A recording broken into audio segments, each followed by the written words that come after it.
Biologists have a name for what you're experiencing. They call it cellular starvation of the auditory nerve. And once you understand what that phrase actually means, everything changes. 6 weeks from now, you could be sitting in a quiet room. Actually quiet. The ringing that has followed you for months, maybe years, softened, or gone entirely. Not because of any medication, because you finally gave your auditory nerve what it had been starving for. But right now, you wake up at 3 o'clock in the morning and it's already there. That high-pitched whine or that low hum or that clicking sound only you can hear. You turn on a fan to drown it out. You sleep with white noise. Here's what most people in your position have never been told. There is one specific mistake that will make everything I show you today completely useless. I'll tell you exactly what it is, but not yet. Because first, you need to understand what is actually happening inside your ear. I'm Drive, Kevin Odewale, and I've spent over 20 years working at the intersection of nutritional science and neurological health. Today I want to walk you through 8 specific factors. I call them the 8 silencers that research shows can support the auditory nerve capacity to protect and repair itself. This is not a quick fix. I want to be honest with you about that. But for most people, the first real moments of silence, not complete silence, but noticeable, meaningful quiet, come somewhere between the 3rd and the 6th week of consistent, structured nutrition. Let's start with the one most people are most deficient in and the one that may be doing the most damage right now. Think of your inner ear as a city at the end of the world's smallest pipeline. The labyrinthine artery, the tiny blood vessel that feeds your cochlea, is so narrow that even minor changes in blood thickness or localized inflammation can cut off oxygen to the hair cells that detect sound. And when those cells are deprived, they don't just stop working, they start misfiring, sending false signals, phantom sounds. Zinc is your inner ear's primary antioxidant defense. Its job is to neutralize free radicals, unstable molecules that attack the hair cells from the inside. When zinc levels drop, those cells are essentially rusting. Oxidative stress builds up, cell walls weaken, and the hair cells begin generating random electrical signals. Your brain hears those random signals and your brain translates them as sound. The best food sources of zinc for auditory health are oysters, pumpkin seeds, and grass-fed beef. 2 tablespoons of pumpkin seeds daily gives you roughly 1/3 of your recommended zinc intake. Add them to breakfast, scatter them over a salad, or eat them as a snack. If you're considering a supplement, the most absorbable forms are zinc polonate or zinc biglycinate. A typical adult dose ranges between 25 and 40 milligrams per day. But discuss this with your doctor because too much zinc can interfere with copper absorption and that matters. Here's something worth sitting with for a moment. Zinc deficiency is one of the most common nutritional deficiencies in men over 50. 1 in 4 men in that age group is running low and most have no idea because routine blood panels rarely screen for it. You may have been zinc deficient for years now. The nutrient that may be the most direct cause of the sound you're hearing right now. Your auditory nerve is wrapped in a protective coating called the myelin sheath. Think of it like the plastic insulation around an electrical wire. When that insulation is intact, signals travel cleanly from your ear to your brain. When it deteriorates because of B12 deficiency, the wire is essentially exposed. An exposed wire sparks. It short-circuits in your brain, which is trying to make sense of those erratic electrical signals, interprets them as sound. Here's what makes B12 especially difficult in the context of tinnitus. The normal range on a standard blood test is not the same as the optimal range for nerve regeneration. Many people with significant tinnitus have B12 levels that fall within the laboratory's reference range, but are still too low for the myelin to repair itself effectively. Research published in the Journal of Laryngology and Otology found that B12 supplementation in patients with noise-induced tinnitus led to measurable improvement in symptom severity within 8 to 12 weeks. The most bioavailable form of B12 is methylcobalamin, not cyanobalamin, which is the cheaper version found in most standard multivitamins. If you can't get your levels tested immediately, a daily sublingual methylcobalamin supplement of 1,000 micrograms is a reasonable starting point for nerve support. Food sources include wild salmon, sardines, beef liver, and eggs. If you eat these regularly and still experience symptoms, absorption may be the issue, not intake. Certain common medications, including metformin and popular acid-blocking drugs, can significantly reduce B12 absorption. If you're currently taking either, that conversation with your doctor is worth having. I want to pause here because I know what some of you are thinking. I've heard about B12 before. I tried it and nothing changed. And I want to say that reaction is completely valid because the form matters. The dose matters, and most critically, one nutrient alone rarely does the job. This is a system. Each piece supports the others. Which brings me to the nutrient that most people completely overlook when it comes to tinnitus, and the one most likely connected to stress.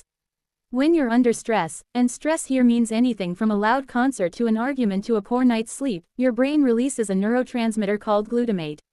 Glutamate is the accelerator pedal of the nervous system, and controlled amounts essential. In excess, it overstimulates auditory neurons, forcing them to fire continuously. Magnesium is quite literally the brake pedal. It blocks a specific receptor in the brain called the NMDA receptor, which is the primary target of glutamate overload. Without enough magnesium, the auditory system runs at full speed with no brakes.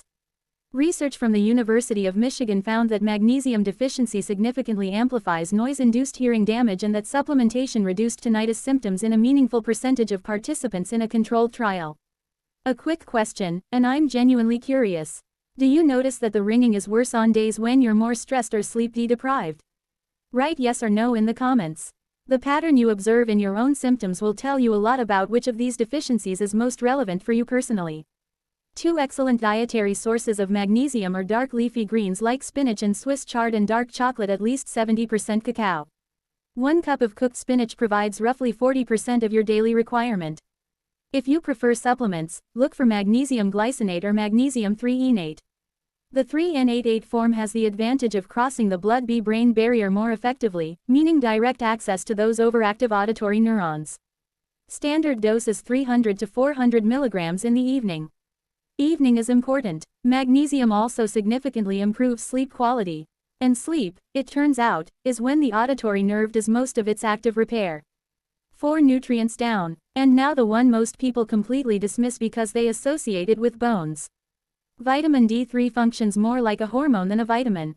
It activates specific receptors throughout the nervous system, including in the auditory pathway. And it directly regulates genes responsible for protecting clear hair cells from oxidative damage.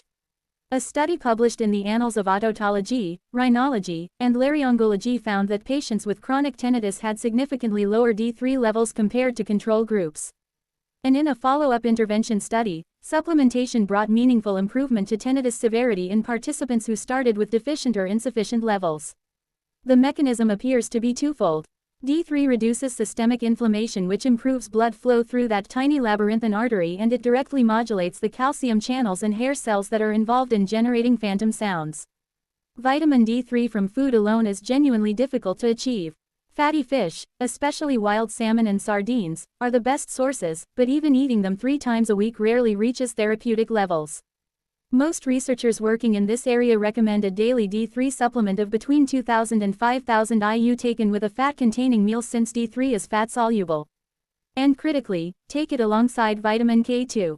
K2 directs calcium to where it belongs in the body and prevents it from depositing in places it shouldn't. D3 and K2 together is one of those nutritional partnerships that multiplies the effect of each individual component, like zinc and copper, like magnesium and B6. This is the pattern, not individual nutrients in isolation, but a coordinated protocol where each element makes the others work better. Now, the 5th element, the one that works at the cellular level, most people never consider. The cell membranes of your cochlea hair cells are composed largely of omega-3 fatty acids, specifically DHA, docosaic acid. When your diet is chronically low in omega-3s, those membranes become rigid, less fluid, less responsive to the microscopic vibrations that represent sound. But there's a second mechanism even more directly relevant to tinnitus. Omega-3s significantly reduce blood viscosity. They make the blood more fluid. And remember that labyrinthine artery, the microscopic vessel feeding the cochlea. Even a small reduction in blood thickness can meaningfully improve oxygen delivery to hair cells that may have been struggling for years. A meta-analysis of 7 clinical trials found that regular omega-3 consumption was associated with a 31% reduction in age-related hearing decline in men over 50. Wild-caught fatty fish, salmon, mackerel, sardines, herring are the most bioavailable sources of DHA and EPA. 2 to 3 servings per week, baked or grilled, not fried. If you supplement, look for a product that specifies at least 1,000 milligrams of combined DHA and EPA per serving. Algae oil is worth considering. It skips the fish entirely and goes directly to the original source. The DHA in fish comes from algae they consume. Algae oil gives you the same compound at the starting point. Take omega-3 with food. Refrigerate the bottle after opening and be consistent. Now, I promise you something important. The one mistake that breaks the whole system. We're almost there. But first, 2 factors that most directly accelerate auditory nerve damage. One of them is almost certainly in your kitchen, and one is almost certainly in your medicine cabinet. 2 substances block zinc absorption at a fundamental level: caffeine and phytates. Caffeine increases zinc excretion through the kidneys.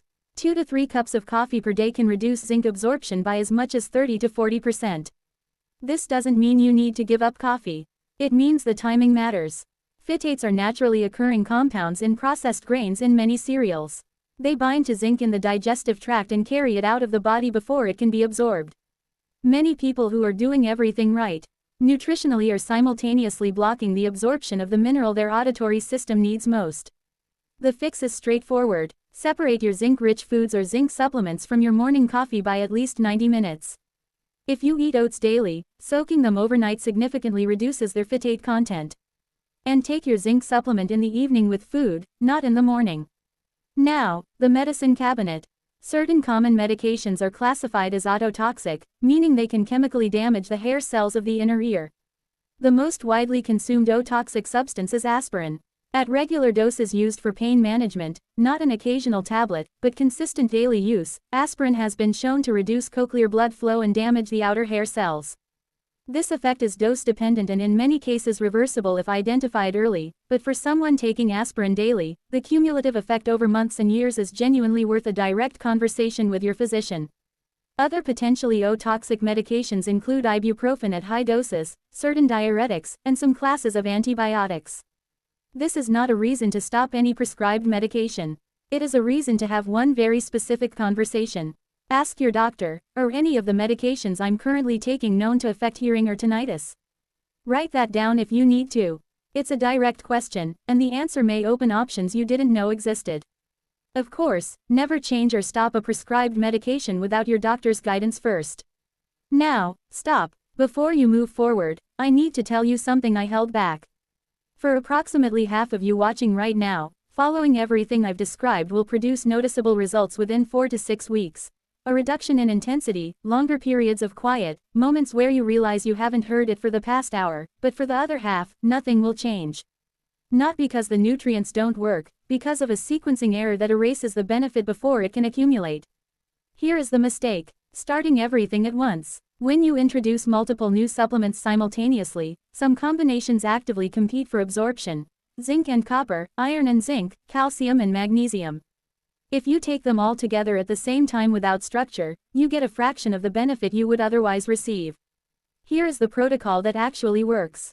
Weeks 1 and 2, zinc and magnesium only. Let your baseline absorption pathways stabilize before adding anything else. Weeks 3 and 4, add B12 and D3. Your zinc levels are now sufficient to support the enzymatic processes that make B12 conversion more efficient. Week 5 onward, add omega-3. At this stage, your cell membranes are ready to integrate DHA effectively. And throughout, separate everything from caffeine by at least 90 minutes. Now, the open loop from the beginning of this video, the nuance I said would make everything fail. It's consistency, not the protocol itself, not the specific supplements. The thing that causes this approach to fail for most people is stopping after 2 weeks because they haven't noticed a dramatic shift yet. The auditory nerve regenerates slowly. The myelin sheath, once it starts rebuilding, takes time. The cochlear hair cells don't transform overnight. The research consistently shows that the first real changes in tinnitus severity begin between weeks 3 and 6. That window, weeks 1 through 3, is where most people quit. Don't quit in the gap between starting and seeing results. The gap is where the repair is happening. Let me give you something concrete before we finish. A single meal that delivers all 5 core nutrients together. I call it the rescue dinner. Start with wild salmon, baked, not fried. Around 150 grams. That covers your omega-3, your D3, and a significant portion of your B12 for the day. Serve it on fresh spinach dressed with olive oil and lemon juice. The spinach delivers magnesium. The olive oil provides the fat needed for D3 absorption. Scatter 2 tablespoons of raw pumpkin seeds on top. There's your zinc. Finish with freshly grated ginger, not powdered, fresh. Ginger contains compounds called gingerols and shogals that have been shown in studies to support microcirculation blood flow through small vessels, potentially including the labyrinthine artery itself. 1 meal, 5 nutrients, 30 minutes to prepare. Here's what I want you to do after this video. First, request the B12 and D3 blood test at your next routine appointment. Ask your doctor to include them. Knowing where you actually stand changes the entire approach. Second, start with zinc and magnesium this week. Not next Monday, this week. Third, and this is the one I really want you to do, come back next week because I'm going to go deep on how to read your B12 blood test, specifically the difference between the normal reference range and the optimal range for nerve regeneration. That distinction alone may explain why nothing has worked for you before. One more thing, do you know your current vitamin D3 level? If you've had it tested recently, drop your number in the comments. I'm genuinely curious how many of you watching are in the deficient range. Based on the research, I'd estimate more than half. If today was useful, a like helps this reach other people who have been told there's nothing they can do about their tinnitus. There is something. They deserve to know it. I'm Drive, Kevin Odewale. Take care of your hearing and I'll see you in the next.